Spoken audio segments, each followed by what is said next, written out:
நீங்க வாக்கு வாங்கினது மோடி ஃபேஸ காமிச்சு, தேவேந்திர பட்னவிஸ் பேர போட்டோ காமிச்சு.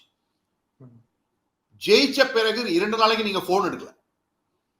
2 நாளைக்கு அப்புறம் சுப்ரியா சுலே 44 சீட் ஜெயிச்சுட்டு நாங்க வெரி ஹாப்பி வித் திஸ் ரிசல்ட்ன்றாங்க.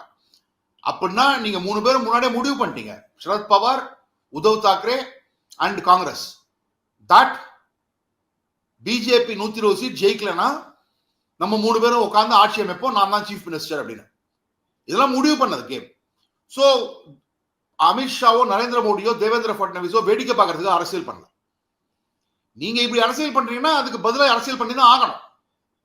அதே மாதிரி அஜித் பவாருக்கும் சரத் பவாருக்கும் நடக்கக்கூடிய விஷயம் வந்து பல வருஷங்களா போயிட்டு இருக்கு. அஜித் பவார் மே மாசம் ஓப்பனாவே people should retire from politics, வயசாக ரிட்டையர் ஆனார்.